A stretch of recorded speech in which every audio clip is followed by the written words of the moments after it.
ሰላም ጤና ይስጥልኝ ክቡራትና ክቡራን ተመልካቾች ከአሚኮ አዲስ አበባ ስቱዲዮ ሰዓቱን ዘገባዎች ወደ እናንተ እናደርሳለን። ዜናዎቹን ደግሞ አንዷለምናን ወደ እናንተ አሻግራለሁ። የሌማት ትሩፋት እንስሳትንና የእንስሳት ተዋጽኦች ምርቶችን እንዲጨምሩ ማገዙን የግብርና ሚኒስቴር ገለጸ።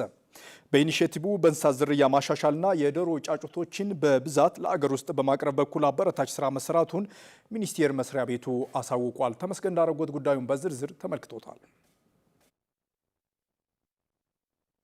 የግብርና ሚኒስቴር ሚኒስትር ዴኤታ ዶክተር ፍቅሩ ረጋሳ የሌማት ትሩፋት የወተት፣ የእንቁላል፣ የማርና የአሳ ምርት እንዲጨምር ማስቻሉን ገልጿል። በእንስሳት ዝርያ ማሻሻል በተሰራ ስራ በየዓመቱ እስከ 2 ሚሊዮን ጥጆች ተወልደዋል፣ የወተት ምርትም ጨምሯል ብለዋል። 40 ሊትር 50 ሊትር በሰዓት የሚያመርቱ ሊኩዊድ ናይትሮጅን ማሽኖች በተለያዩ ሀገራችን ክፍል ስፔሻሊ በቅርብ ያረግነው የተከልናቸው በወላይታ ሶዶ በነቀምቴና በባህር ዳር እነኚህ ነገሮች ተተክለው እና አሶሳ 4 በቅርብ ተተክለው ካፓሲቲያቸውን ከፍተኛ ሆነ ከዛ ደግሞ ተቀጥቶ በየዞኑ በየአካባቢው እንዲሰራጭ በማድረጉ የማዳቀልን ስራ በተሻለ ሁኔታ እንዲሻሻል የተደረገበት ሁኔታ ነው ያለው። ወደ 2 ሚሊዮን አካባቢ ነው በየአመቱ አሁን ዘንድሮ ላይ የተወለደ ያለው። ይሄ እንግዲህ ውጤቱንም በጥጃ ረገድ ውጤቱንም በወተት ረገድ እየቆጠርን ይህንበት ያነንበትና በዛ ልክ የወተት ምርትም እያደገ የመጣበት ሁኔታ ነው ያለው። ዘንድሮ ላይ አቅደን የሰራነው ወደ 15.2 ቢሊዮን ሊትር ነው። 15.7 ቢሊዮን ሊትር የተመረተበትና ይህንንም ስናየው በጥፍ እያደገ ያለበት ሁኔታ ነው ያለው። የዶሮ ሀብቱን ለመጨመር የመፈልፈያ ማሽኖችን ወደ ስራ ከማስገባት በተጨማሪ የቅድመ ወላጅ ዶሮ ማዕከል በኢትዮጵያ መቋቋሙን የግብርና ሚኒስትር ዴኤታው ዶክተር ፍቅሩ ገልጸዋል። በሌማት ትሩፋት ውስጥ ላንድማርክ ብለን ወይም ማይልስቶን ብለን የምንለው የቅድመ ወላጅ ዶሮ በኢትዮጵያ ውስጥ ለመጀመሪያ ጊዜ መቋቋሙ በዚህ በሌማት ትሩፋት ጊዜ ውስጥ የጫጩት ፍላጎት እንዲያሟላ ትልቅ አስተዋጽኦ አድርጓል ማለት ነው። በቢሻንጉራቻ ሐዋሳ አካባቢ የተተከለ በሚድሮክ ኢትዮጵያ እንትን ያለ ግራንድ ፓረንት ፋርም ነው። ከሱ ደግሞ ጫጩቶችን ወስደን በተለያዩ ኢንተርፕራይዞች እና ማስፈልፈያዎች ውስጥ ገብቶ ወደ ስርጭት የገባበት ሁኔታ ነው ያለው። ካፓሲቲያቸው ትልልቅ የሆኑ የማስፈልፈያ ማሽኖች ተገዝቶ የተተከሉበት በግልም በመንግስት ኢንተርፕራይዞች ውስጥም ገብቶ አሁን ኦልሬዲ ማስፈልፈል የጀመሩበት ሁኔታ ነው ያለው። በቅርብ ዘንድሮ ብቻ 4 እያንዳንዳቸው ወደ 78,000 ጫጩት ማስፈልፈል የሚችሉ በሞጆ ኮምቦልቻ ቦንጋ እና አዋሳ ተተክለው ወደ ጥቅም የገቡበትና ማስፈልፈል የጀመሩበት ሁኔታ አለ። አዲስ ደግሞ በአንድ አመት ውስጥ ተተክሎ የሚያልቅ በአመት ወደ 63 ሚሊዮን ጫጩት ማስፈልፈል የሚችል የሃቸሪም እየተተከለ ያለበትና ወደፊት ትልቅ በዚህ በኩል ለውጥ ልናመጣ የምንችልበት ሁኔታ ነው ያለው። የእንስሳትና የእንስሳት ተዋጽኦ ውጤቱን ለመጨመር የመኖ አቅርቦት ላይ ትኩረት መሰጠቱንም አስታውቋል። ቆጥረን በእጃችን ላይ የምናውቀው ወደ 228 የሚጠጉ የመኖ ማቀነባበሪያዎች እስከ ጅጅጋ፣ አሶሳ ሩቅ የሚባሉ ከዚህ በፊት ምንም አይነት የተቀነባበረ መኖ የማይመረትባቸው ቦታዎችም ጭምር የመኖ ምርት እድገት እያሳየ የመጣበት ሁኔታ ነው ያለው። ካፓሲቲያቸው በጣም ከፍተኛ የሆኑ ማቀነባበሪያዎችም ተተክለዋል። ባህር ዳር ላይ ያለው ከፍተኛ የማቀነባበር ካፓሲቲ ነው ያለው። የሌማት ትሩፋት የማር ሀብትና የአሳ ሀብት ትኩረት ተሰጥቶበት እንዲሰራ በመደረጉ በዘርፎች በርካታ ውጤቶች መመዝገባቸውን ከግብርና ሚኒስቴር የተገኘ መረጃ ያመለክታል። የተተከሉ ችግኞችን በመንከባከብ የጽድቀት ምጣኔያቸውን ለማረጋገጥ ሁሉም ኃላፊነቱን ሊወጣ እንደሚገባ የሰሜን ሸዋ ዞን ግብርና መምሪያ አስገንዝበዋል። መምሪያው ከ298 ሚሊዮን በላይ ችግኞችን የመትከል ንቅናቄም በይፋ አስጀምሯል። ዮናስ ታደሰ የአረንጓዴ አሻራ መርሃ ግብር እንደ ሀገር ከተጀመረ ወዲህ በርካታ ለውጦች እየመጡ ነው የሚገኘው። በሰሜን ሸዋ ዞን በዚህ ዓመት ብቻ ከ298 ሚሊዮን በላይ ችግኞች ይተከላሉ። በዛሬው ዕለት በሲያደብርና ዋዩ ወረዳ የችግኝ ተከላ የማስጀመሪያ መርሃ ግብር ተከናውኗል። እቅዳችን ምንድነው? የሰሜን ሸዋን የደን ሽፋን ከ17.3 ወደ 18.3 ለማሳደግ ነው አስበን እየሰራን ያለነው። በዞናችን ወደ 2242 አጠቃላይ ተፋሰሶች አሉን። በበጋው ወራት የ1163 የሚሆኑት የስነ አካላዊ ስራ ሲሰራባቸው ነው የቆየው። እዚህ ተፋሰሶች ላይ አሁንም የስነ ህይወታዊ ስራው ይቀጥላል። ዛሬ በዞናችን ባሉ 23 ወረዳዎች 373 ቀበሌዎች የተከላ የማስጀመሪያ ፕሮግራም እንደ ዞን ሲያደብር ላይ ያደርገናል። ይህ የአረንጓዴ አሻራ መርሃ ግብር የአየር ንብረት ለውጥ መዛባትን ከማስቀረቱ ባሻገር በተለይም በትኩረት ከተሰራበት ምርትና ምርታማነትን ጭምር እያሳደገ እንደሆነ ተገልጿል። ምርታማነት ይጨምራል፣ የውሃ አካላት አቅማቸው ይጨምራል ምናምን የሚለው በተግባር ያየነው ነው። አረንጓዴ አሻራ ደግሞ ለትውልድ የምናስተላልፈው ለትውልድ የምናስቀምጠው ቅርስ ጭምር ነው። በክልላችንም በሀገራችንም ተስፋን እንትከል ብለን ጀምረናል። እውነት ነው፣ ተስፋን ነው የምንተክለው። ዛሬ አይደለም ይሄ ችግኝ የሚጠቅመን ነገና ከነገ ወዲያ አካባቢ ስነ ምህዳርን በመቀየር ተፋሰሶቻችን ይዘታቸውን በመቀየር የውሃ አካላት እንዲጨምሩ በማድረግ እጅግ በጣም ሚናው የጎላ ነው ብሎ ነው የሚወሰደው። ይህንን ከፍተኛ አስተዋጽኦ ያለውን የአረንጓዴ አሻራ መርሃ ግብር በተለይም ደግሞ ችግኞችን ከመትከል ባለፈ የመጽደቅ ምጣኔያቸው የተሻለና የተስተካከለ እንዲሆን መንከባከብ እስከ መጨረሻው መከታተል እንደሚያስፈልግ ተገልጿል። በአጠቃላይ በዛሬው ዕለት ያስጀመርነው የችግኝ ተከላ ዛሬ ብቻ ተከላን የምንተወው ሳይሆን የመንከባከብ እንዲጸድቅ የማድረግ ስራ ራሱን ችሎ በመመራት ያለበት ነው። ዛሬ ተክለን ምንተወው ከሆነ የመጽደቅ ምጣኔያችንም በዚሁ በሚፈልገው ደረጃ የሚሆንበት እድል አይኖርም። ስለሆነም ዛሬ የምንተክለውን ችግኝ እስከ መጨረሻው ድረስ መጽደቁን የማረጋገጥ ደህንነቱን የማረጋገጥ ቀጣይነት ያለው እንዲሆን መከታተል በእጅጉ ያስፈልጋል ማለት ነው። በ2018 የትምህርት ዘመን የተማሪዎች ምገባ መርሃ ግብር የተማሪዎችን የማቋረጥ ምጣኔ መቀነሱን የሰሜን ሸዋ ዞን ትምህርት መምሪያ አስታወቀ። በዞኑ በ2019 የትምህርት ዘመን ተማሪዎች ምገባን ለማሳደግ ይሰራል ነው የተባለው። ብርቱካን ማሞ ተጨማሪ አላት።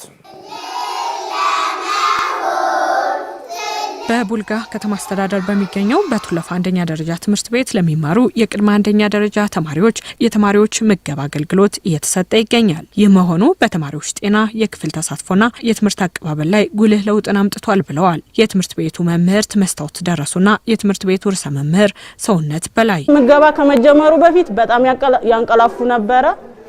ከዛም እንደገና ይደክማቸው ነበረ፣ ይሰላቻሉ፣ ወደ ቤት እንሂድ እያሉም ያለቅሱ ነበረ፣ ራበንም ይሉን ነበር። አሁን ግን በጣም በደስተኝነት ተደስተው ነው ልጆቹ እየተማሩ ያሉት ማለት ነው። ተማሪዎቹ ላይ አካላዊ ለውጥ አሳይተዋል የሚል እንደ ጤና ባለሙያ ሀሳብ ተሰጥቷል። ከዚያ ውጭ ደግሞ ንቃተ ህሊናቸው ጨምሯል። በጣም የመፍዘዝ የምናምን ባህሪ ነበረ። አሁን ተሳትፏቸው በከፍተኛ ሁኔታ ጨምሯል። በተለያየ በህመም በምናምን ምክንያት የሚቀር ተማሪ የለም። ምክንያቱም አሁን እንዳየሻቸው ሲገቡ በደንብ በሳሙና ታጥበው ነው ምግብ የሚመገቡት። በኋላ ከተመገቡ ከጨረሱ በኋላ ደግሞ እጃቸውን በአግባቡ በሳሙና ታጥበው ነው የሚሄዱት። ስለዚህ ከንጽህና አጠባበቅ አንጻርም ምገባ ከጀመረ በኋላ ከፍተኛ የሆነ ለውጥ ነው ያለው እንደ ተማሪዎቻችን። የትምህርት ቤት ምገባ አገልግሎት መጀመር የተማሪዎችን የክፍል ውስጥ ቆይታ በማራዘም የማቋረጥ ምጣኔያቸውን በመቀነስ ለትምህርት ጥራቱ ጉልህ አስተዋጽኦ አለው ያሉት የሰሜን ሸዋ ዞን ትምህርት መምሪያ ኃላፊ ጸጋይ እንግዳ ወርቅ ናቸው። በዋናነት ምገባ የተማሪዎችን የማሰለስ ምጣኔ ይቀንሳል፣ የማቋረጥ ምጣኔ ይቀንሳል፣ የተማሪዎች የመማር ፍላጎትን ይጨምራል። እነዚህ በሙሉ ከተሳኩ ደግሞ የመጨረሻ ግቡ የትምህርት ጥራትን ማረጋገጥ ነው። ተማሪዎች ተረጋግተው የምግብ አገልግሎት በትምህርት ቤት ደረጃ ከተዘጋጀላቸው ከትምህርት ቤት አያሰልሱም። ተከታታይ ትምህርት ቤት ላይ ተገኝተው ትምህርታቸውን በአግባቡ ይከታተላሉ ማለት ነው። ሌላው የቤተሰብ ጫናን ይቀንሳል። በትምህርት ቤት ደረጃ የምግብ አገልግሎት የሚያገኙ ከሆነ ቤተሰብ ለህፃናት በተለይ ደግሞ ለቅድመ አንደኛ ህፃናት ጊዜ ወስዶ የሚያዘጋጅበትን ሁኔታዎች ይቀንሳል። በቅድመ አንደኛ ደረጃ ትምህርት ቤት ላሉ ተማሪዎች በተለያዩ አካባቢዎች የተጀመረው የትምህርት ቤት ምገባ አገልግሎትን ማስፋት የ2019 ትምህርት ዘመን የትኩረት መስክ መሆኑንም አንስተዋል። የህፃናትን የትምህርት ፍላጎት ማነሳሳት ነው። ያ እየተነሳሳ እየጨመረ ከሄደ ደግሞ በትምህርት ቤት የመቆያ ጊዜያቸውን እያረዘም ነው እንሄዳለን ማለት ነው። ስለዚህ እሱን ታሳቢ ያደረገ በዞናችን በሁሉም ወረዳዎች ላይ ምገባን ለማስጀመር በዘንድሮ ዓመት ሰፊ እንቅስቃሴ ስናደርግ ነው የቆየ ነው። ይሄ እንቅስቃሴ በመንግስት ደረጃ በአጋሮች፣ በማህበረሰቡ፣ በልዩ ልዩ የህብረተሰብ ክፍሎች ትብብርና ገዛ ነው፣ በቅንጅት ነው የሚሰራው። ምክንያቱም በርካታ ሀብት ይጠይቃል፣ ጊዜ ይጠይቃል፣ በደንብ ዝግጅት ይጠይቃል። ምገባን በትምህርት ቤት ተግባራዊ ለማድረግ ማለት ነው። በቀጣይም በየቦታው የቅድመ አንደኛ ደረጃ ትምህርትን የበለጠ ለማስፋፋት የምገባ ፕሮግራም እንዲጀምሩ ተባብረን በቅንጅት እየሰራን ያለ ነው። ቀጥለናል ተመልካቾች። ደንብ አስከባሪዎች ከጸጥታ ማስከበር ጎን ለጎን ደንብ በመለገስ አርአያ መሆናቸውን የአዲስ አበባ ከተማ አስተዳደር የህብረተሰብ ተሳትፎና በጎ ፍቃድ ማስተባበሪያ ኮሚሽን ገለጸ። ኮሚሽኑ ከደንብ ማስከበር ባለስልጣን ጋር በመሆን የደንብ ልገሳ መርሃ ግብርም አከናውኗል። አየለ መስፍን። የአዲስ አበባ ከተማ አስተዳደር የህብረተሰብ ተሳትፎ ማስተባበሪያና በጎ ፍቃድ ማስተባበሪያ ኮሚሽን ከደንብ ማስከበር ባለስልጣን ጋር በመተባበር በአበበ ቢቂላ ስቴዲየም የደንብ ልገሳ መርሃ ግብር አካሂዷል። በመርሃ ግብሩ ተገኝተው ንግግር ያደረጉት የአዲስ አበባ ከተማ አስተዳደር የህብረተሰብ ተሳትፎ ማስተባበሪያና በጎ ፍቃድ ማስተባበሪያ ኮሚሽን ምክትል ኮሚሽነር ወይዘሮ አስራት ንጉሴ የአዲስ አበባ ከተማ አስተዳደር የጸጥታ አካላት የከተማዋን ሰላምና ደህንነት ከማስከበር ባሻገር ደም ለግሰው የወገኖቻቸውን ህይወት እየታደጉ መሆኑን ተናግረዋል። ለመደበኛ ግዴታችሁ ብቻ ሳይሆን ለከተማችሁ ህዝብ ህይወት ላላቸው ጥልቅ ክብርና ፍቅር ከልብ የመነጨ ምስጋናዬን ማቅረብ እወዳለሁ። እናንተ ደንብ በማስከበር ብቻ ሳይሆን ህይወትን በመታደግ ጭምር የህዝብ አለኝታነታችሁን እያስመሰከራችሁ ነውና ደጋግመን እናመሰግናችኋለን። ክብራትና ክብሯን፣ ደም በሳይንስ ሊሰራ ወይንም በፋብሪካ ሊቀመም የማይችል ለሰው ልጅ ብቻ ሊሰጠው የሚችለው ብቸኛው የህይወት ስጦታ ነው። ስለዚህ ደም መለገስ ማለት ህይወትን መጋራት፣ ተስፋን መዝራትና ሰብአዊነትን በተግባር መግለጽ ማለት ነው። በዛሬው ዕለት የተሰበሰበው ደም ለሚመለከተው አካል ተደራሽ እንዲሆን ኃላፊዋ ገልጸዋል። የተሰበሰበው ደም ለታለመለት ቅዱስ ዓላማ እንዲበቃና የወገናችንን ህይወት እንዲያተርፍ ምኞቴ ነው። ደም እየለገሱ ያገኘናቸው የአዲስ አበባ ከተማ አስተዳደር የደንብ ማስከበር አባላት ደም በመለገሳቸውና የወገኖቻቸውን ህይወት መታደግ በመቻላቸው መደሰታቸውን ነግረውናል። የሺወርቅ ሰጠኝ እባላለሁ። ከለሚኮራ ወረዳ 14 ነው የመጣሁት። አንደኛ ለእናቶች እና በደም ለሚጎዱ እንትኖቻችን ወታደሮቻችን እነሱ አስተዋጽኦ አለው። ስለዚህ ይህንን በመስጠቴ በጣም ደስተኛ። እሺ፣ በድል በዛብህ ይባላለሁ። ደም በመለገሴ በጣም ደስ ብሎኛል። ለምንም እኔ ጤናማ ሆኜ ለተጎዱ ሰዎች አቅም እስካለው ድረስ በወሊድ ምክንያት እህቶቻችን እናቶቻችን ለሚጎዱት ለነሱ ያው ደም ለግሰን በየአመቱ እንለግሰዋለን። በጣም ደስ ብሎኝ ነው የምለግሰው ማለት በፈቃደኝነት። በዛሬው ዕለትም ከ500 ዩኒት ደም በላይ እንደሚሰበሰብ ምክትል ኮሚሽነሯ ወይዘሮ አስራት ንጉሴ ተናግረዋል።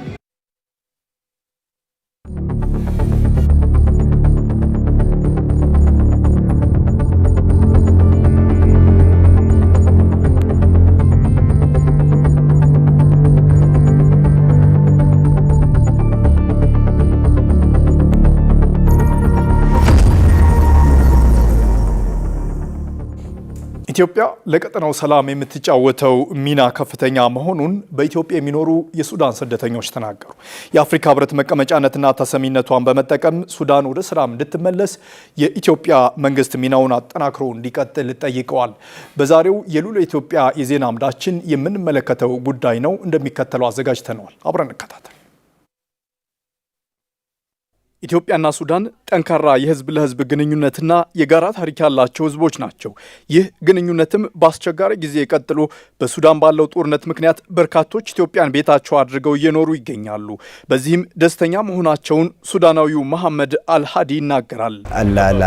በሱዳን የኖረን ማንኛውም ኢትዮጵያዊ ወይም በኢትዮጵያ የኖረን ማንኛውም ሱዳናዊ ብትጠይቁት በሁለቱም ሀገራት ለሁለተኛው ህዝብ ወንድሞች የተደረገውን ታላቅ አቀባበልና መስተንግዶ ታገኛላችሁ። ይህ የተለመደና ተፈጥሯዊ ነገር ነው። ግንኙነቱ የረዥም ዘመናት ከመሆኑም በላይ ከጎረቤትነት ስሜት የላቀ ነው። በሁለቱ ህዝቦች መካከል የስጋ የጋብቻ ትስስሮች አሉ። በኢትዮጵያ ያደጉ የሱዳናውያን ትውልዶች ያሉ ሲሆን በሱዳንም እንዲሁ ተመሳሳይ ሁኔታ አለ። ለሀገሩ ሰላም እንደሚያስብ ሰው ደግሞ የኢትዮጵያ መንግስት ከዚህ በፊት ሲያደርግ የነበረውን የሰላም እገዛ በማድረግ ለሱዳን ሰላም እንዲሰራ ጠይቃለሁ።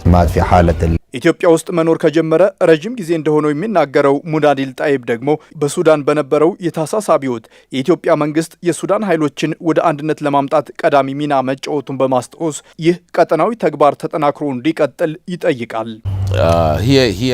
ኢትዮጵያ በሱዳን ሰላም ግንባር ቀደም ሚና ስትጫወት እንደነበረ አንረሳውም። ሱዳን ወደ ስምምነትና ወደ የጋራ ስልጣን ክፍፍል ቅርጽ እንድትደርስ ካገዙት አካላት መካከል ኢትዮጵያ ቀዳሚ ነበረች። ነገር ግን በእኛ ውስጣዊ ምክንያቶች የተነሳ ያ ስምምነት ስኬታማ ሊሆን አልቻለም።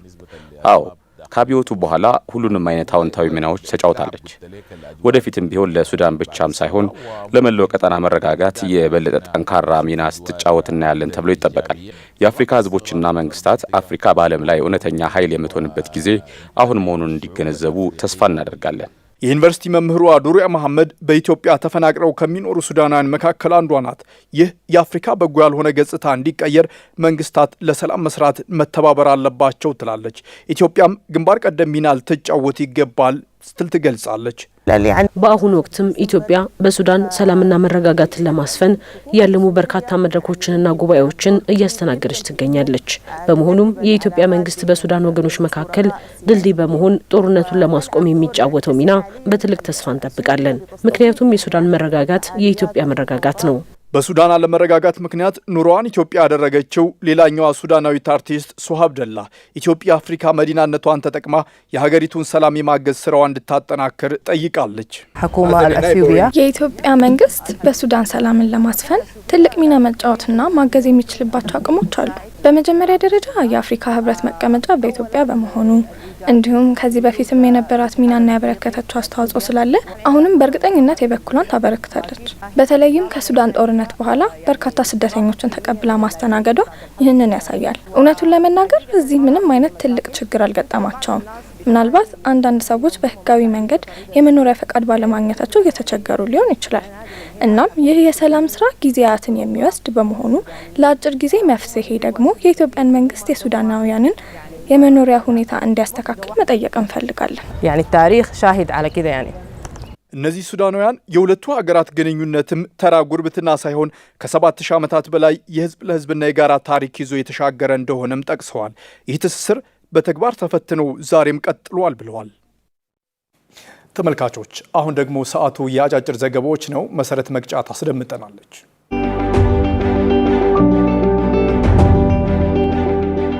ኢትዮጵያ ቀጠናውን በኃይል የማስተሳሰር ሚናዋን አጠናክራ እንደምትቀጥል የውሃና ኢነርጂ ሚኒስትር ዴታ ኢንጂነር ሱልጣን ወሊ ገለጹ። የ22ኛው የምስራቅ አፍሪካ የኃይል ትስስር አስቸኳይ የሚኒስትሮች ምክር ቤት ስብሰባ በአዲስ አበባ እየተካሄደ ይገኛል። ሚኒስትር ዴታው ኢትዮጵያ ለጅቡቲ፣ ኬንያ፣ ታንዛኒያና ሱዳን የኤሌክትሪክ ኃይል በማቅረብ ቀጠናዊ ሚናዋን እየተወጣች ነው ብለዋል።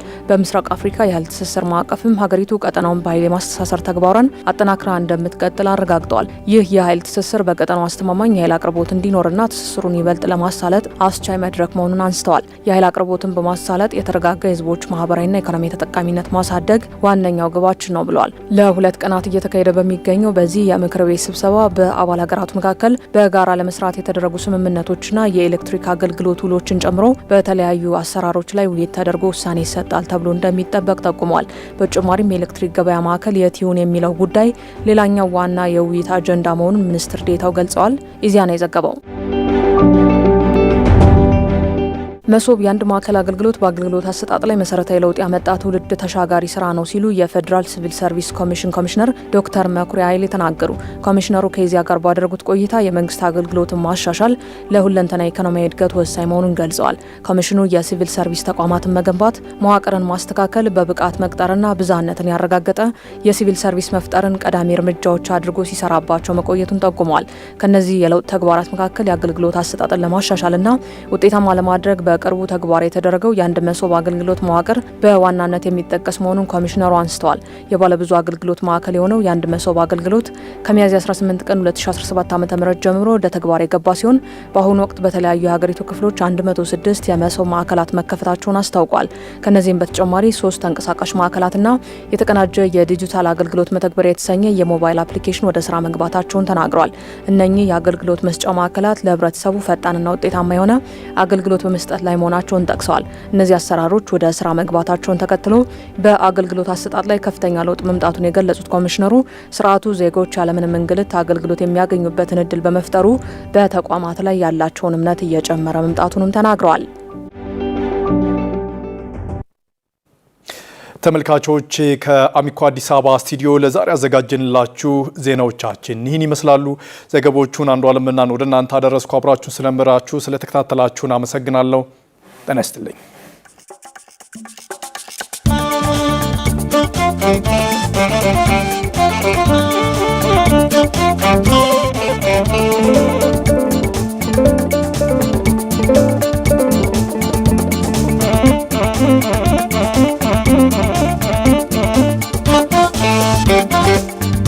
Thank you.